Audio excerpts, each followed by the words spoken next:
Assalamualaikum warahmatullahi wabarakatuh. Perkenalkan, nama saya Dimas Rafi Zulhaq. Di sini, saya akan mempresentasikan mengenai analisis praktik beragama di Indonesia. Saya mengambil berita bersumber pada narasi newsroom.com yang berjudul Diskriminasi Masih Hidup Meski Orde Baru Tumbang. Di sini, saya akan membahas analisis kasus diskriminasi, perkembangan, dan solusinya. Diskriminasi agama masih menjadi salah satu masalah besar di Indonesia. Dapat dilihat pada kedua gambar di atas adalah cuplikan berita yang saya ambil.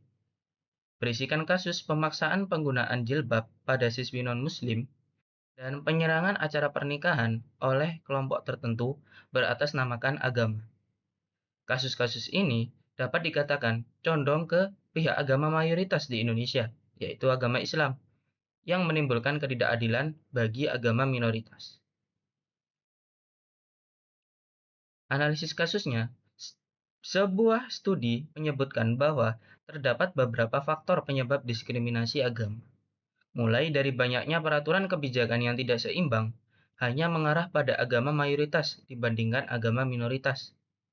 Beberapa peraturan memojokkan agama minoritas dalam hal aturan berpakaian agama. Lebih disayangkan lagi bahwa masyarakat Muslim Indonesia lah yang menjadi pelaku diskriminasi tersebut. Akhirnya, kasus ini berkembang. Kasus diskriminasi seperti ini berkembang dan berdampak pada generasi muda. Sebuah studi pada tahun 2019 menunjukkan persentase hingga 60% Gen Z dan milenial muda menjadi bagian dari kelompok-kelompok Islam yang dogmatis. Selain itu, berdampak juga pada hal politik. Pengaruhnya, para politisi itu memperlibatkan mereka dalam hal suara.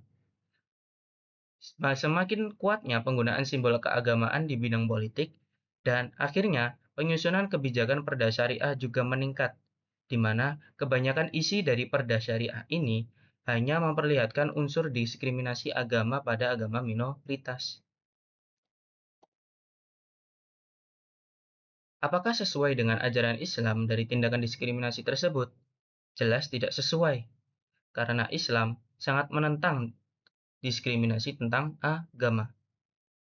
Ajaran Islam mengajarkan kita untuk tidak bertingkah laku diskriminasi dalam bentuk apapun.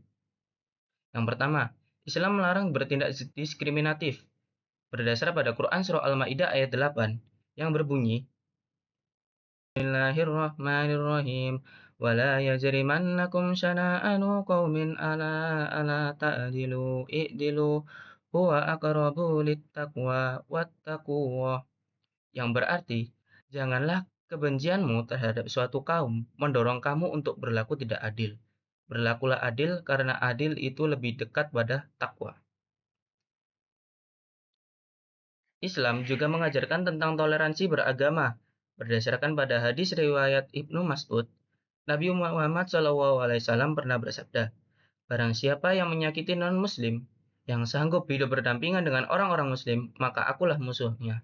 Dan barang siapa menjadi musuhku di dunia, maka aku memusuhinya di hari kiamat nanti."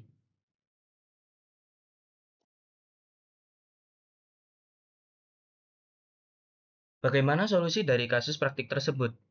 Dari kasus berita tersebut menyebutkan bahwa ada sebuah studi yang mengungkapkan bahwa toleransi dapat diusahakan dengan mendorong terciptanya ruang bagi keberagaman. Ruang bagi keberagaman tersebut akan diisi oleh agama mayoritas dan agama minoritas, di mana pelaku dari agama tersebut adalah penganut agama masing-masing dengan mempertahankan nilai-nilai positif. Selain itu, ajaran Islam juga menegaskan bahwa hukum bahwa setiap muslim harus menerapkan hukum yang adil tanpa memihak. Ajaran Islam juga memberikan hukuman bagi pelaku diskriminasi. Ajaran Islam juga meminta masyarakat muslim harus berperilaku adil sebagaimana sesama manusia sebagai dicontohkan oleh Nabi Muhammad SAW.